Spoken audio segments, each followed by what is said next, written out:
And with us on the panel tonight, the Chief Secretary to the Treasury and former Justice Secretary, Liz Truss.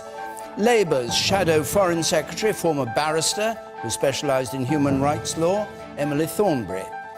The leader of the Liberal Democrats, who was Business Secretary during the coalition government with the Conservatives, Vince Cable. And from equity investment to journalism, now a columnist with the Guardian newspaper, Nesreen Malik.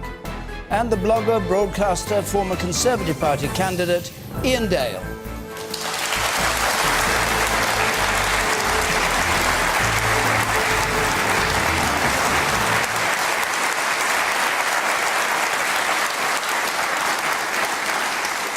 And as ever, you can join in the argument on social media using our hashtag BBCQT.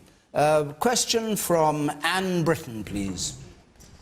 Should children of the Windrush generation be given financial compensation for stresses and hardships suffered? Financial compensation for what they've been through. Emily Thornberry? Well, I think the first thing that's got to be said is that the Windrush generation are suffering because of the callousness and the incompetence of this government. I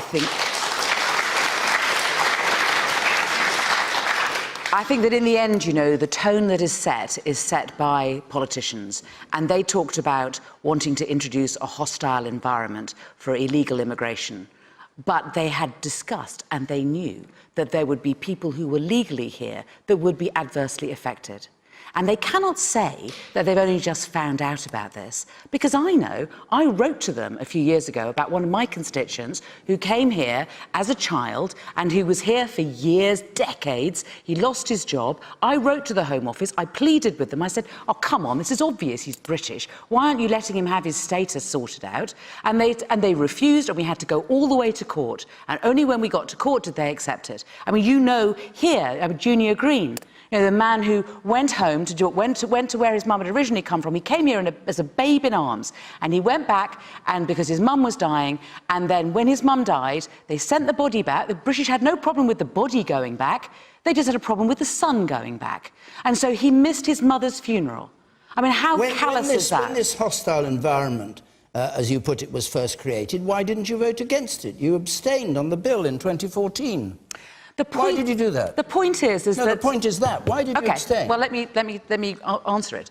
The question was that once the legislation has been brought in, it is the way in which it is applied. There is a great deal of discretion that is available to ministers and to members of staff within the Home Office. And they set the tone, which was this. We have to cut immigration down to tens of thousands. They knew they weren't going to be able to do that because it was free for people to move in about from Europe, and so the only way that they could cut back on immigration was people who came from outside of Europe. And I tell you, it is so difficult for people to come as visitors or to come here from outside of Europe, and that is because they've been chasing this false target that they knew they would never be able to reach, which is why so many people have ended up having to go to appeal. I just repeat my question. Jeremy Corbyn, your leader, voted against this legislation. You abstained on it when they said that landlords had to check whether people... You're nodding. Why did you abstain? Why didn't you vote against it if you feel so passionate Because in about principle, I don't have a problem with landlords checking and employers checking. Right. What I do have a problem with was that there had been a section which had been in the old legislation, since you asked, in the old legislation, which this new legislation took out. This protection for people from the Commonwealth was taken out in this new legislation. That was the point, and they never consulted on it, and they never announced, but they knew that this is what they were doing, and they knew that they were putting legitimate migrants from the Commonwealth back into this legislation, and that was going to cause them trouble. All right. Liz Truss. Well, clearly the situation is incredibly distressing for those people of the Windrush generation. We've all seen the stories, and we are very, very sorry for what has happened. Genuinely sorry, because you can see the optimism which people came to this country, the help that they've given us in terms of fighting the war, building up this country, and to see people in those situations of distress, whether it's being trapped overseas or in a bureaucratic Kafkaesque nightmare here in Britain, is appalling. And we have made a mistake as a government. The Home Secretary has apologised, the Prime Minister has apologised, and we want to do all we can to put it right. We set up the unit, David, and that will help the children of the Windrush generation, as well as the Windrush generation. We want to help with financial losses that might have taken place. There's some terrible stories. You want to help with? The question was, with financial losses. Will you get financial Absolutely. compensation for stress and hardship and presumably legal costs, charges on the NHS, being thrown out of your house, all those things that may have happened to We will people? absolutely look sympathetically at those cases, because I am very concerned. Like, there was an unfortunate gentleman who had been a teaching assistant in his 60s, lost his job as a result of actions by the government. And we do think that those people do deserve to be properly compensated for the losses they've suffered. It was wrong what happened. It was very, very wrong, and we are sorry. But you were warned.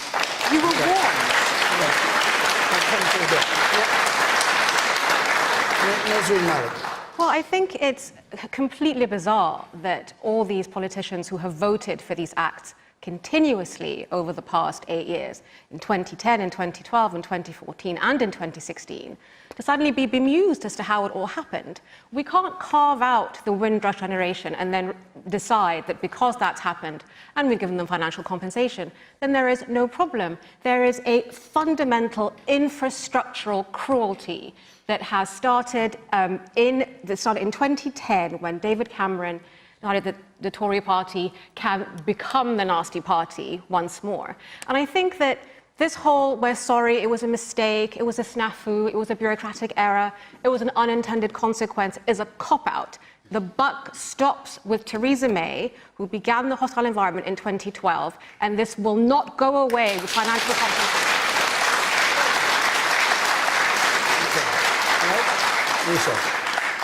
I think genuinely the situation is terrible, but it makes a pleasant change for any politician to say, put their hands up, say sorry. Words are cheap. What we now need to know is see the actions that are taken to address the situation. Absolutely right. But the Labour Party, political point scoring, you should be ashamed of yourselves. If it were that bad, you knew it was going to be that bad, like you're claiming now, you should have voted against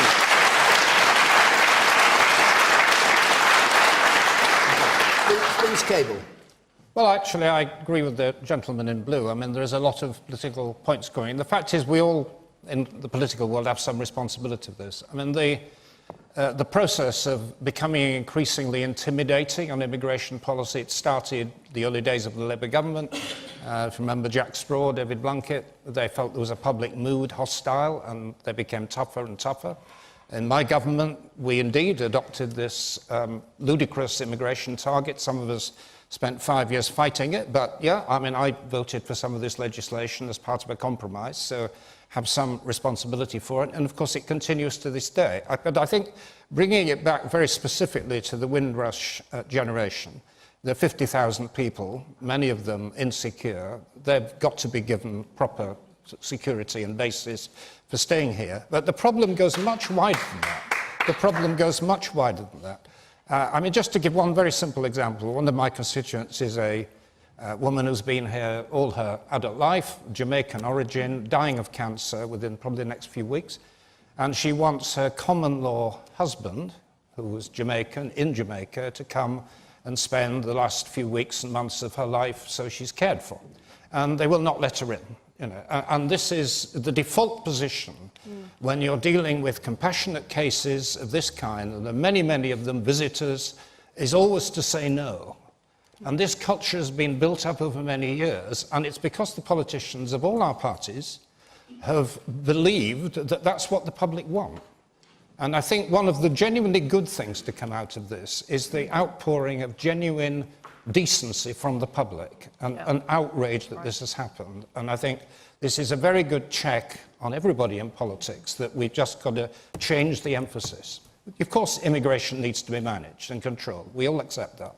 But it's got to be done in a proportionate and humane way, and at the moment it isn't.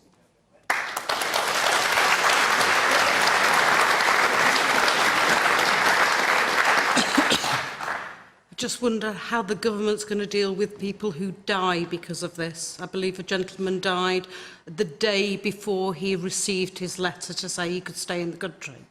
How do you compensate for that? How's the government going to compensate for that? Indo. The problem is that we have a racist immigration system in this country. And Vince's example there, if that person had been from New Zealand, I have absolutely no doubt that they would have been allowed to come in. Yeah, and I think that's something that any government has got to get a grip with. But to go back to Anne's question, should people receive compensation? Well, the lady's right. For some people, it's too late. The Guardian, the journalist who uncovered all of this, Amelia Gentleman, Nazreen's colleague on The Guardian, she wrote about a man, I apologise if I've got his name wrong, but I think it was Dexter Bristol, who died because of the psychological pressures that were put on him by this system, where he wasn't able to get his papers. He lost his job because his employer couldn't keep him in the job because of the evidence. But you see, part of the problem here is that we talk about groups, we talk about immigrants, we talk about asylum seekers, we talk about refugees, and we lose sight of the fact that every single person within that group is an individual human being.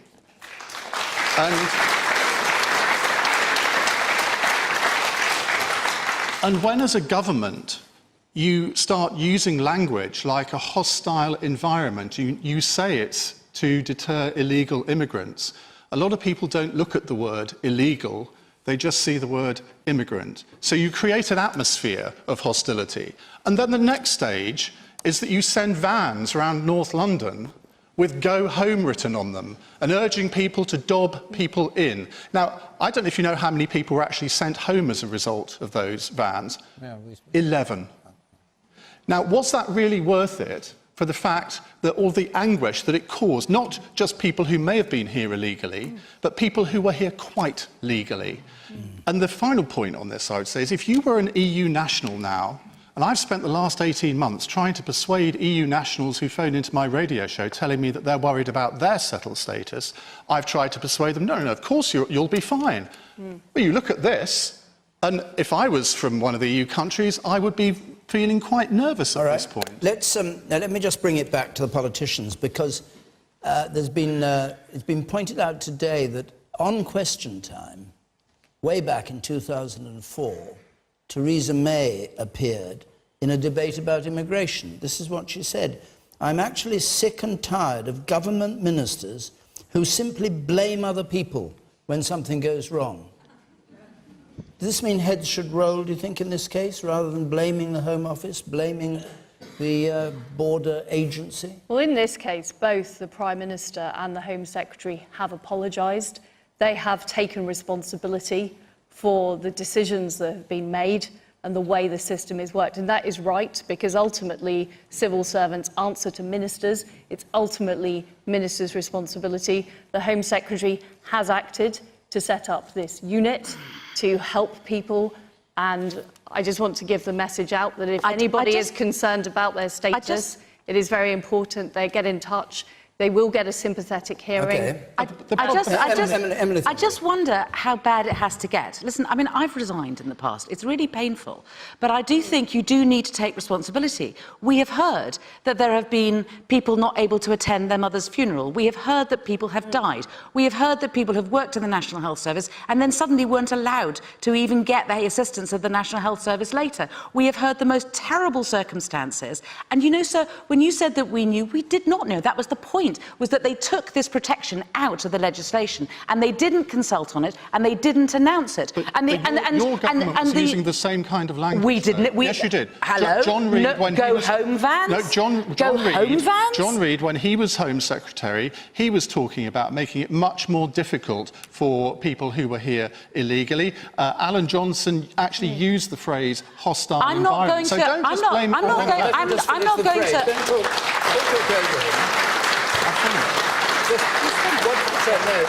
The words got muddled. Alan Johnson said Alan Johnson was the first one to use the words hostile environment. That was Home Office language. Labour, not back Tory. Before the Tories started. But it doesn't really matter, Tory Labour here. If Liz Truss was in your position, she would be saying exactly the same as you. And if you were in her position, you would be saying exactly the same as her.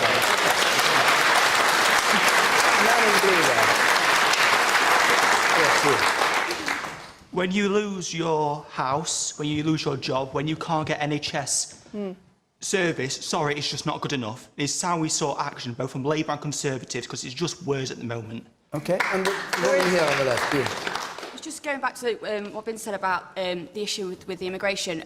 My sister is married to a gentleman from South Africa. They have a child together, and she's actually got to emigrate to South Africa next month. And it devastates me that my little sister and my niece are not going to be in this country anymore because they've applied, they've been denied. He has to he had to appeal to be able to come into the country to watch his daughter be born. And I don't see how is that right? That you know, families are being split up over this, and I know it's not the the direct point that they started on, but is this ever going to change?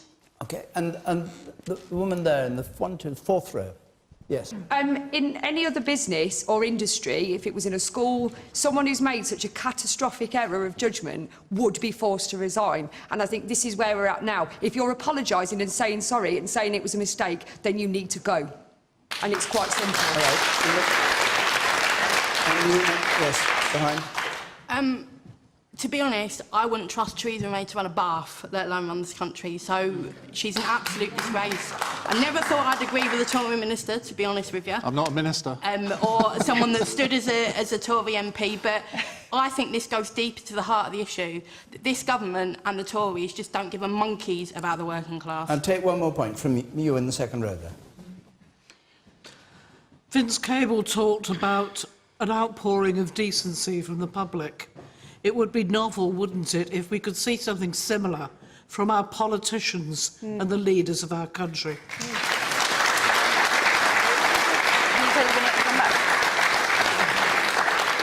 Okay. Well, let's go on. We've got many...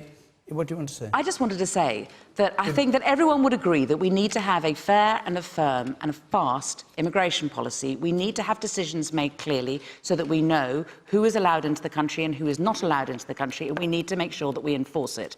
But we should do it in a way that does not take away people's common sense. If you do it within the context of that we want to have a hostile environment, that we want go-home vans, people pick up those signals, and that is when people start being treated badly. We're going to go on. We've got other questions, obviously. Just before we do, we're going to be in Bury St Edmunds next Thursday. The week after that in St Albans. There on the bottom of the screen are the ways to apply. What did you say? I say it's next door to my constituency, Bury St Edmunds. Oh. So you could have invited me next week, David. No. Thank you for coming. You probably wish you had. Katrina McIntosh, let's have your question, please. Are the people of Syria any safer since the recent airstrikes? Vince Cable. Probably a bit, but not very much.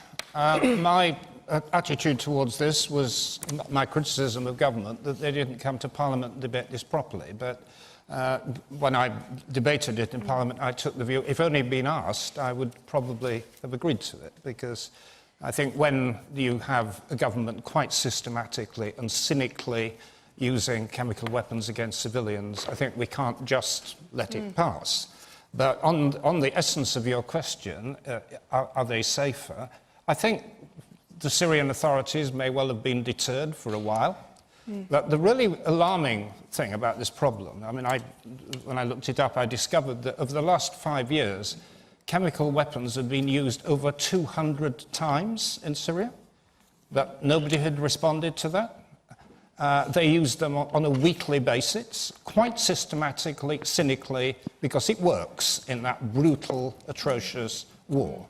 And I fear that, if this happens again, we're going to be faced with the same question. Do we bomb again, or do we stand back? And I think it would have been so much wiser and more sensible if the government had actually come to Parliament and got a proper mandate and explained through us to you why this was ultimately necessary. Let's leave the parliamentary point, because we may come to that, but let's just deal for the moment with the actual question of the efficacy of what was done. Yes, you in the red shirt up there. I'm just wondering when we're going to start and learn from these foreign interventions. For example, look at what happened after we intervened in the Libya conflict. We left a right mess behind. And it seems that we're making the same mistakes over and over again.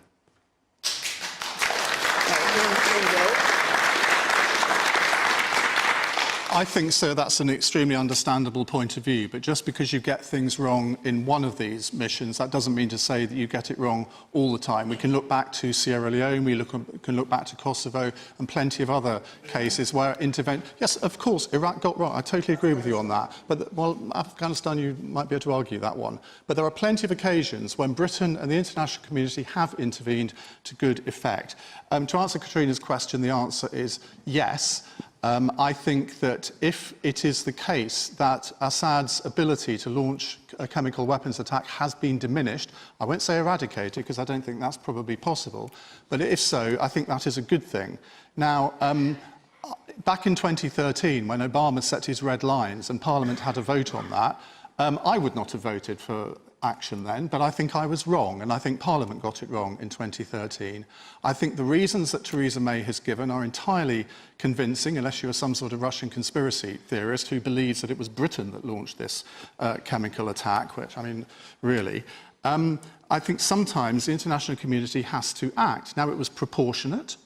There were clear objectives. And my criteria for whether I could support this intervention was whether the government could show that there were clear objectives, because I don't believe in gesture bombing. Some of us might feel better about punishing Assad, but what does that actually achieve? But there were clear objectives here to diminish Assad's chemical weapons capability. They were surgical strikes in 3 areas where we thought that he had chemical weapons factories. No one was killed, no one was even injured. So I think that it was one of those occasions where international intervention actually worked. Okay.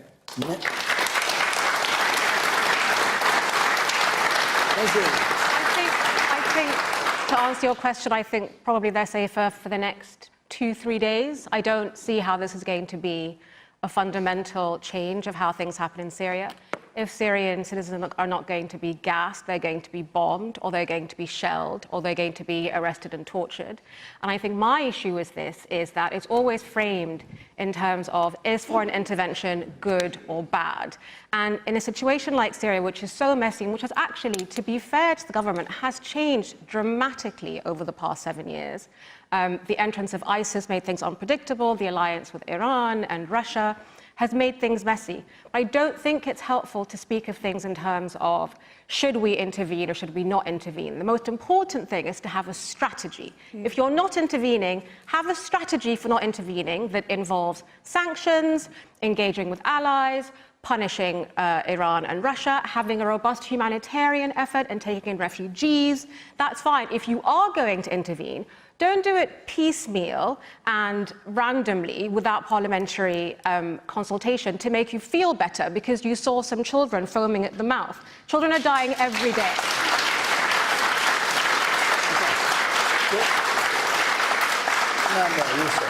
Yes.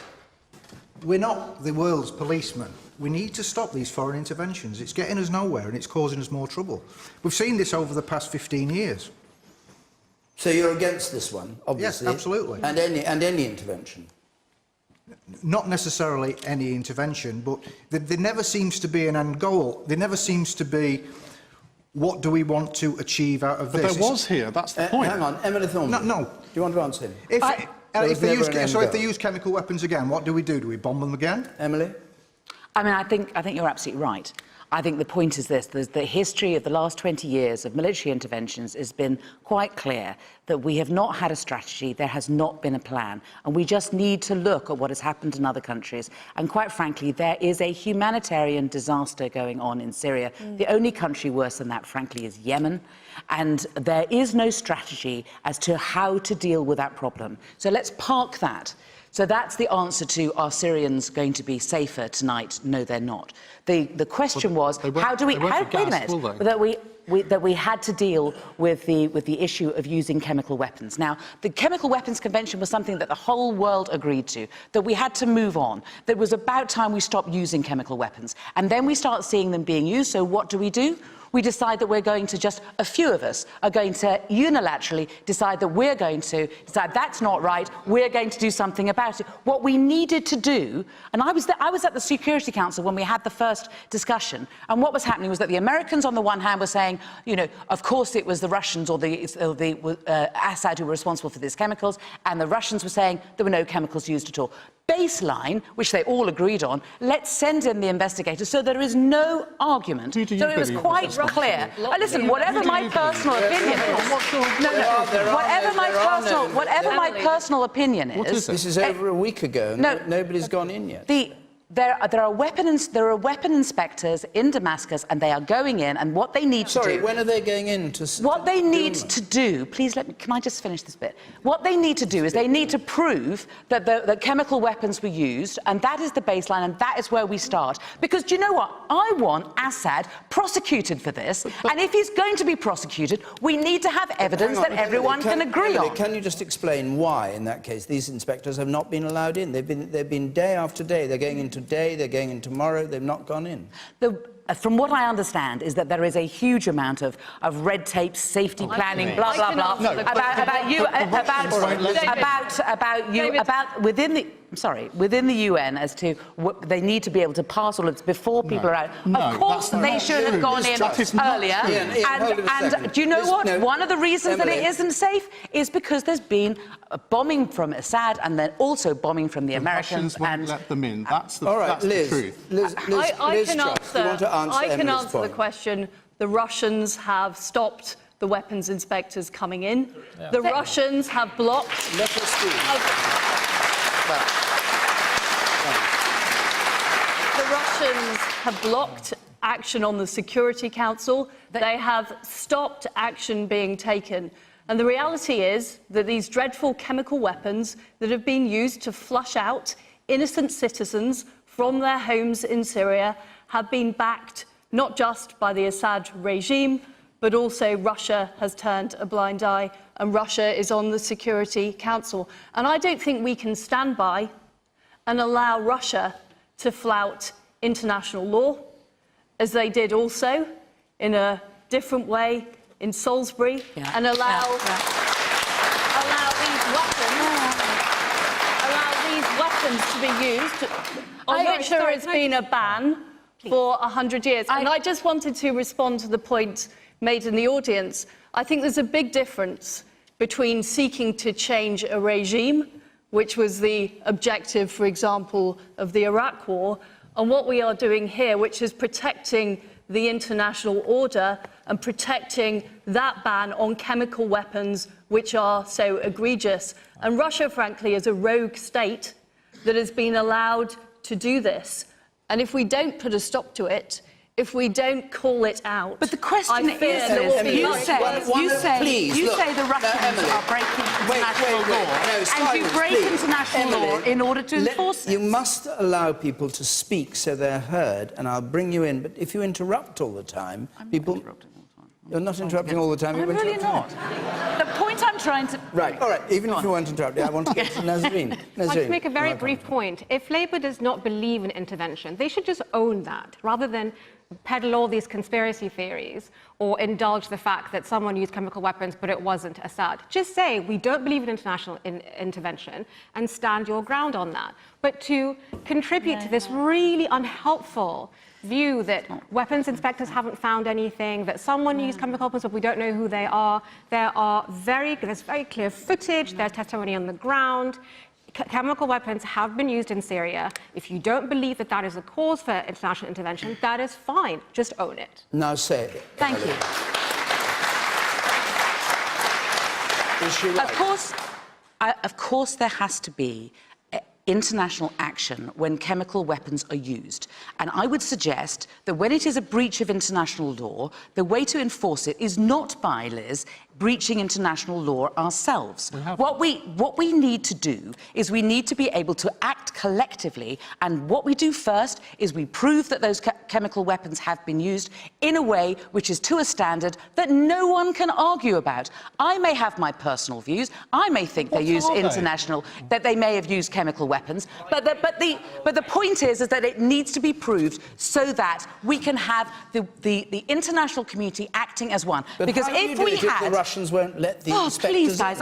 Honestly, you tell me I interrupt. I've been interrupted 3 or 4 times whilst I'm trying to get a sentence out. We can double it. This is serious stuff. It is and serious you appear stuff. to be saying that we have to do something which According to Liz Truss, the Russians prevent ever happening. Well, Inspectors first of going into Duma for a start. first of all, I don't accept what she says about the Russians stopping it. My understanding, my understanding is that it's a United Nations problem with their red tape and their safety, and they're getting their safety stuff through to.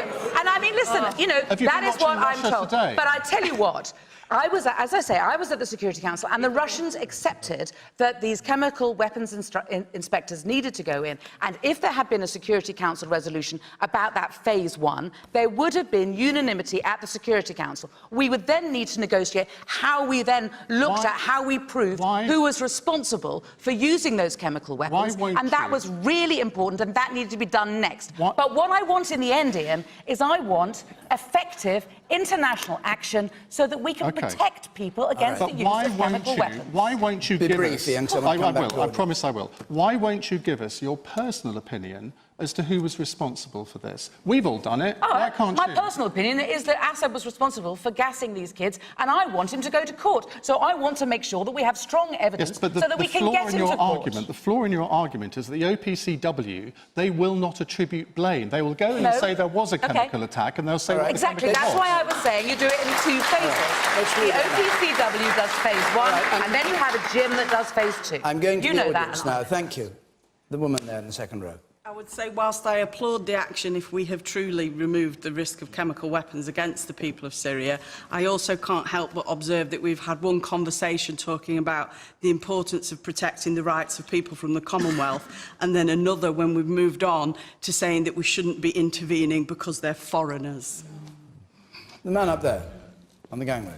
I'm so sick of people saying that we can't intervene because every intervention is a disaster. I had friends in Syria who watched every month. Do you remember those videos of people beheading other people? Those have disappeared. Do you know why? Because of Western-backed Peshmerga in Kurdistan who have wiped out ISIS, and they're on the run. They're not finished, but they're on the run. Those people can thank Western airstrikes, targeted, proportionate airstrikes like we did. It's not a regime change. And people like Diane Abbott and Jeremy Corbyn, who will be in charge of our security, by the way, she'll be Home Secretary and he'll be Prime Minister. They voted twice against ISIL airstrikes. Twice. Go look it up, don't take my word for it. All right.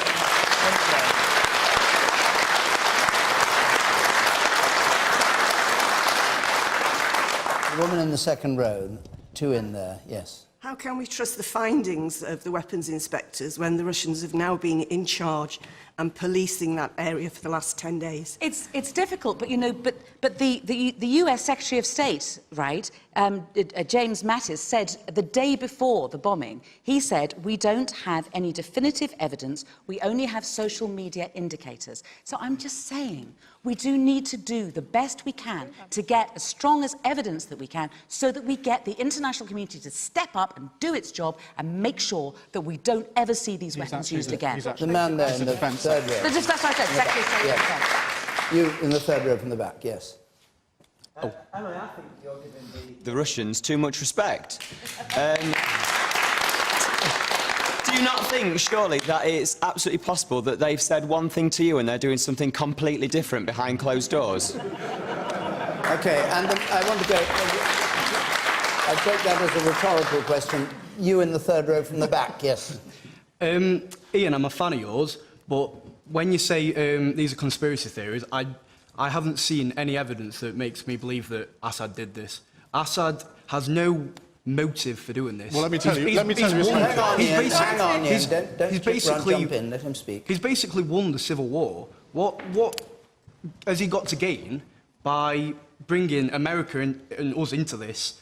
He's basically won the war. Why would he do it? And I don't really trust the government. All right, and the woman here. We'll come back to these points. The woman here. I'm glad Emily pointed out about the UN and a resolution, but I refuse to believe that with Russia on the Security Council that any resolution's going to happen. They are continuously in the past blocked any solution. If we're going to have peace in Syria, we need to readdress Russia's position in international relations. Vince Cable. Yes, I thought the question raised at the back was a very important one, which is about what Assad's motives were. And they were very clear that this horrible way of conducting war works. The day after they used the gas attack, a struggle that had been going on for weeks, the opposition collapsed. Now, this isn't just an issue about recent history. It matters for the future. There are big concentrations now of civilians in other parts of the country, Idlib is the most important, who will be attacked next. And the regime will use gas and nerve agents if they can get away with it. And that's why we have to have, the government has to have a proper mandate and a clear strategy as to deal with it when it comes up in future. My worry, which hasn't been mentioned at all, is actually about the American side of all this. I mean, you've got a president who switches attention from one day to the other, is more preoccupied with Stormy Daniels than he is with President Assad, and more seriously, has now brought into his government people who want to extend the conflict to Iran, with all the consequences that would have. So it is absolutely imperative now that the government has a very clearly defined definition of when do we intervene next, if we intervene. What's the threshold? Because gas will be used again and again. What's the strategy afterwards? And afterwards, we then need to have, I think, basically two things. We need then to get involved in the peace process. It's currently just Russia and Turkey and Iran. They're the only countries involved, and we need to make it very clear this is a wider obligation. And I think the other thing is humanitarian assistance. You know, we're still dealing with millions of refugees. Some of them have been in camps for years. I mean, our own record, to be frank, in dealing with child refugees is appalling. You know, we talk about humanitarian intervention, a very simple humanitarian gesture, and we haven't done it. All right. I'm going to move on because we've only got 20 minutes to go, and we've got other things to talk about. And we come back home with a question from David Saunders, please. Mr. Saunders. In light of the surge in knife crime, do the panel think the use of stop and search should be increased? The use of stop and search, the numbers have dropped over between 2017 before that. The numbers have been falling, fall of 20%, I think, Liz Truss would know, on stop and search. And knife crime has been rising, particularly in London, where in 100 days a person killed every other day, knifed to death. So, should stop and search use be increased? Nesreen, what's your view? I think we're the tail's wagging the dog here with stop and search. The reason why knife crime has increased is because of a correlation between lack of policing and cutting policing budgets, and the sense that there is a way that you can get away with a crime with impunity. I think we're wasting time talking about how we can search young men, mostly in environments where there is a lot of tension. So why would you increase racial tension? Why would you damage community relations? Why would you put a community at odds with the police?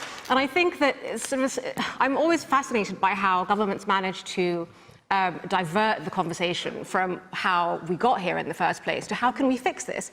We can fix this by finding out how we got here in the first place and sorting that out. Even things, even minor crimes like snatching iPhones from people as they're standing on the side of the street have risen dramatically in big cities because it is known that there is no policing resource that will waste its time on kids on bikes. And so that's a very small example of how communities are very sensitive and very attuned to how much policing there is in a neighbourhood. So instead of talking about a solution which is going to inflame tensions further, and I think this is the most important thing, put a community at odds with the police, work on creating more goodwill, work on creating a larger police force that can engage with the community, ask them what is needed, then frisk young boys going home from school. All right. David Saunders, what do you make of that answer? I sort of agree with it, but I think that we just need to get the knives off the street, and if that means stopping people and taking them from them, then I'd go that way. So I don't get that. So you agree with it, you think it's potentially perilous, but actually a good thing to do? You take the risk? I think it's so bad at the minute, and it's getting worse, that we need to get the knives off the street. Yeah. Ian Dale. Only 8% of stop and searches are knife crime related. The overwhelming majority are drug related. I think there is an argument for increasing stop and searches as long as they're targeted in particular areas, but I kind of think it misses the point. The point here is that there's got to be a long-term approach, and it's not just about policing, it's also about public health. And I learnt a new phrase the other day, which is a really horrific phrase. It's called gang grooming, where kids as young as the age of 11 or 12 are groomed into gang life. They're often kids that have very few male role models in their lives, and they're just sucked into this kind of life. And I've talked to so many former gang members on my radio show who phone in and tell me how they got out of it. And they're only in their 20s when they realise that what they're doing is really very wrong. And by that time, of course, I only talk to the ones who are not in prison, but there will be a lot who are in prison. And what we need to do here is learn from cities where they've actually tackled this problem. And Glasgow appears to be one city that has tackled this problem, where they've had an integrated approach to solving gang crime, and they go into schools. It's seen as a public health approach. And what you're saying, the knife crime is falling in Glasgow, rising in London? Absolutely. Glasgow used to be the knife crime capital of the United Kingdom. It no longer is. There are reasons for that. I interviewed Neville Lawrence, the father of Stephen Lawrence, who was murdered, I think it's 25 years ago on Sunday. And, I mean, what a calm, serene man he is. He's actually forgiven his son's killers. Well, I don't know about you, but I don't think I would be quite as charitable. Liz Truss.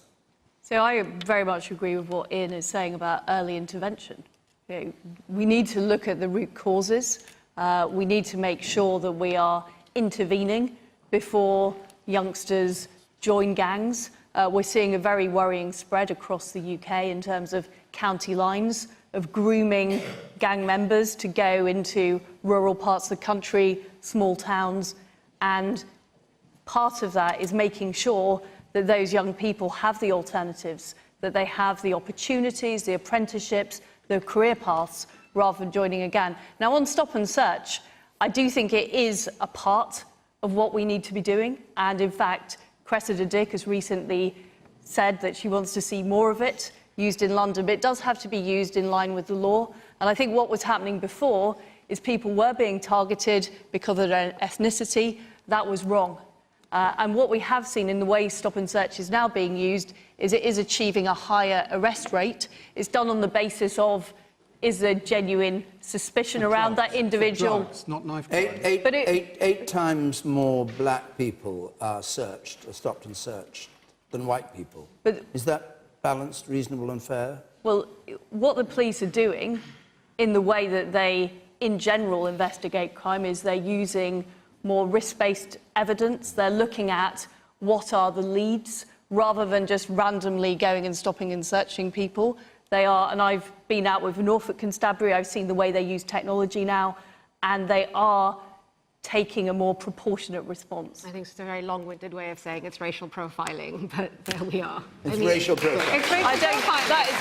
I dispute that. The numbers speak for I themselves. dispute that, David. What the police are doing is they are using evidence, they are using ways of using, for example, one of the issues we've got is social media and people boasting about the crimes they might be committing or the weapons they might have on social media. And that's the type of information the police use to be able to intervene. You're Chief Secretary to the Treasury. You're in charge of the nation's finances. If we're going to have this long-term approach, it is going to require extra investment. Are you going to provide it?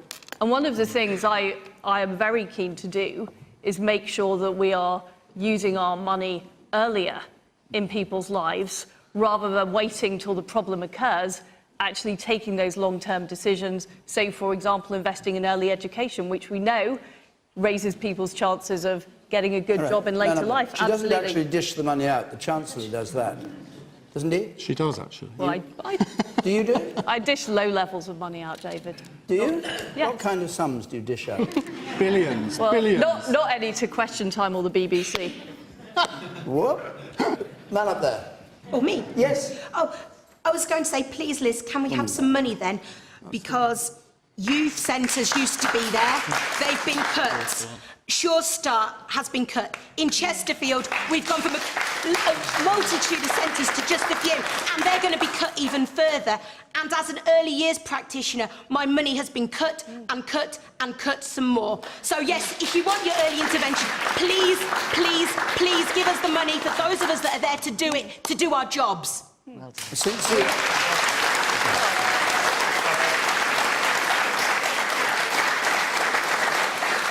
the question was about crime and knife crime. Do you see a correlation between the cuts in the funding you have and a rise in crime in Chesterfield? Well, as just a basic early years person, I can only count to 5, but I would say as the money has gone down and all our provision has gone down, our crime in general and the knife crime has gone up. There are people there that have the skills, that have the will, if we could get out there and have the funding to do that. Liz, just Can I just respond to that? We are putting more money into childcare. I can't see it, I'm sorry. Before 2010, there was no entitlement for 2-year-olds on a low income. They now get 15 hours a week of free childcare, which is very important. Don't, because... For 3 and... I just want to respond to your point. For 3 and 4-year-olds, for working parents, there is now 30 hours a week available, and we have put in the funding, and in fact we're putting in record funding into childcare, £6 billion a year. Well, can I explain where that funding goes? Okay. Because you're saying about the early years, you tell everybody it's 33 hours, but you don't put in the little proviso, it's term time only. The amount of parents I've had to speak to and have heated conversations, because you said it's 30 hours, they think they get that every week of the year. All right, so they can go to, they don't. All right, let's go. That's just one example. All right, of where let's go back. Let's leave that for the moment. Go back to the question which was about knife crime. You in the 4th row, you sir. You say that you're going to educate children, and I'm guessing that you wanted to bring this in at a school level, but you've just said then that all the money that you're piling into it are going to younger children. You said Sure Start, that's 2 years old, that's people that are still at nursery. You're not going to educate those children about gangs and things. It's going to come through at primary schools, it's going to come through at secondary schools, and it's all of these places where you're taking the money. Emily I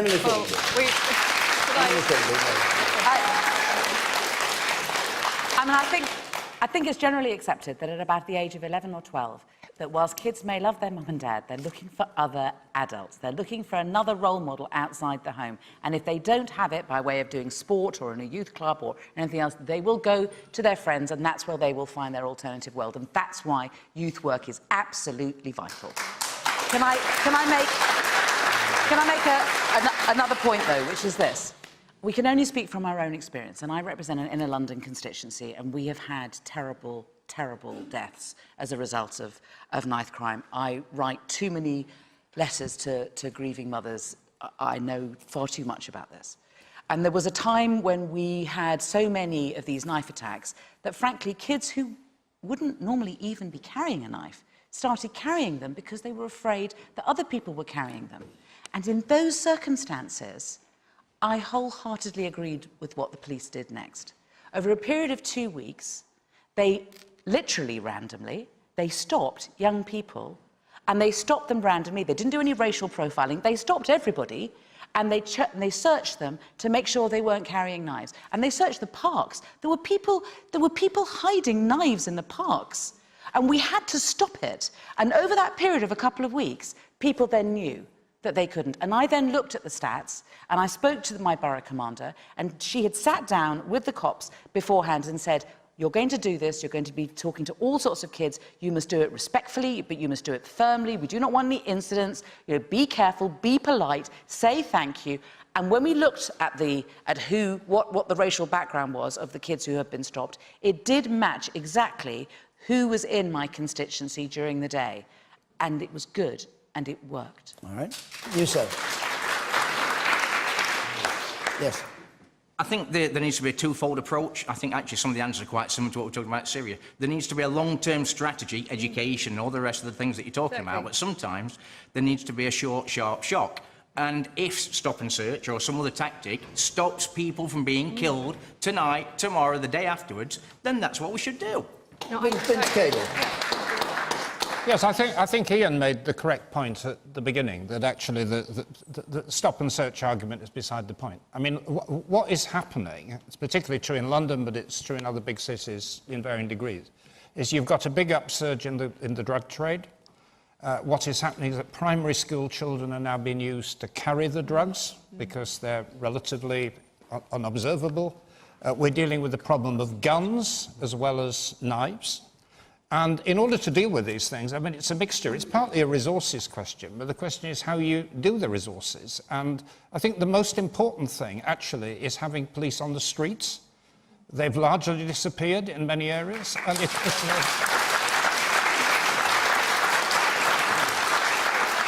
it's not just your police officers, it's the police support officers as well, because they're around there, they're talking to people, they're picking up gossip, they're picking up information. And once you destroy that infrastructure, you're much more vulnerable to the gangs taking over, and that is essentially what's now happening. Okay, a couple more points, then we'll take a last question. Yes, the woman there in the second row, and I come to you.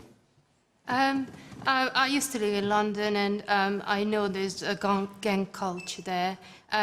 I just say I think it's down to bringing it down to community level, so it's knowing what others know, bring it together, and then tackle the crime through talking to the gangs or but offering them different alternatives like sports and other things. Okay, and the woman here on the left. This is something quite personal to me. I witnessed the aftermath of a stabbing when I was in London a couple of months back, and it was horrendous. But I think I agree with Vince, and I agree with you that it is about policing, and it is about, we can't racially profile people because it is going to lead to the riots we had in Croydon a few years back. It was awful. We can't fight hate with more hate, and that's what like racially profiling is going to bring. Can I just add very briefly? I think with things like knife crime, it's very similar to the Windrush generation scandal, is that these things are the culmination of years of policies. So whether it's the rise in gang crime and knife crime, whether it is the doubling of homeless deaths over the past 5 years, whether it is the increasingly punitive attitude towards undocumented migrants and illegal migrants, this is a culmination of years of austerity, of callousness,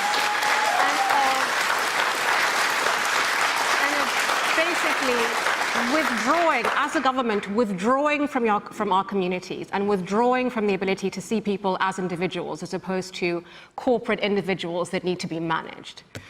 Okay. We've got 5 minutes left. We go back to politics and Westminster and take a question from Andy Newick, please. Andy Newick. Do the panel feel the Labour Party is two parties living under one roof and is divorce imminent? Is the Labour Party two parties living under one roof? I'll come to you, Emily, but not immediately. and is divorce imminent? Ian Dale, what's your take on that? Look, all successful political parties are big tent coalitions. Ronald Reagan in 1980 won the election because he attracted huge numbers of Democratic voters over to him.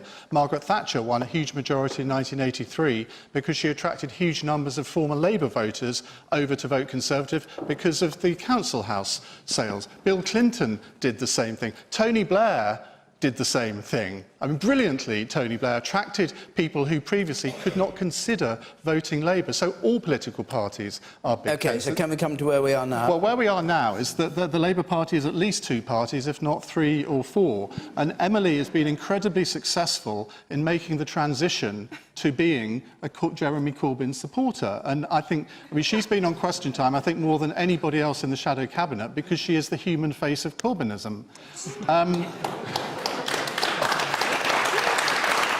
But I don't think there's going to be a divorce. Politics is very tribal. It takes a lot for someone to leave their own party. I think there are one or two that might be on the verge of it. But where are they going to go? They're not going to cross the floor to the Conservatives. We're hearing that rich people have got £50 million for a new party. Well, Vince was a founder member of the SDP, I think, back in the day. That went well, didn't it? OK, Vince Cable.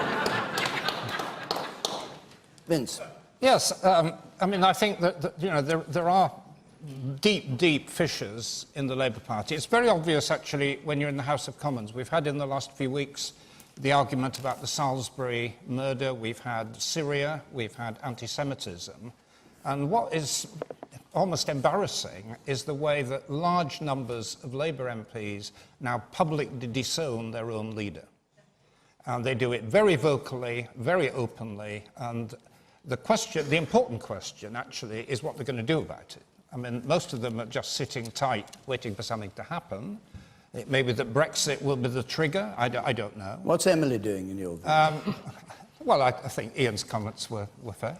But the question... That's twice you've agreed with me. I mean, I have some experience of this. I mean, as has been pointed out, I was in the last Labour Civil War. I was a Labour councillor in Glasgow, as it happened. That's where I started. And I was actually quite happy in the Labour Party until the extreme left took over, particularly in London. And I finished up in the SDP, now leader of the party of which it's part. It's been a part success, but the problem is that the British system is really designed for two parties, or two and a half in my case, and it's very, very difficult for a breakaway group to succeed under the British voting system, and that's why many of them hang back. But if there was any kind of political logic, they would leave, because they're fundamentally incompatible, fundamentally different values and ideologies. We have to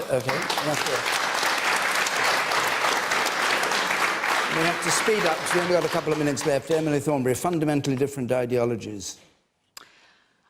Let's start with the manifesto. We're at the anniversary of Theresa May calling a snap election.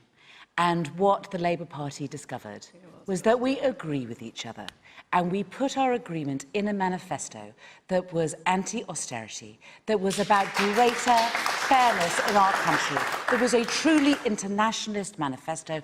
And we said, we agree on this. And politics is all about how you change people's lives.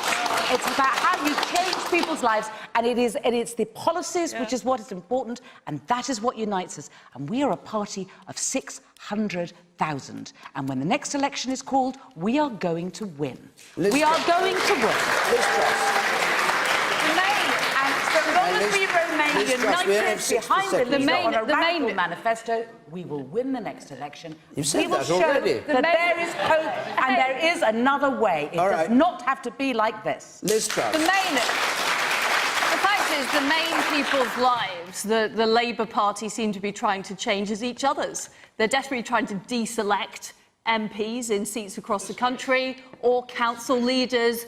And when I look across to the opposition benches, I see people constantly eye-rolling, sighing, and I just say, file the divorce papers, for God's sake. Leave them! Leave them!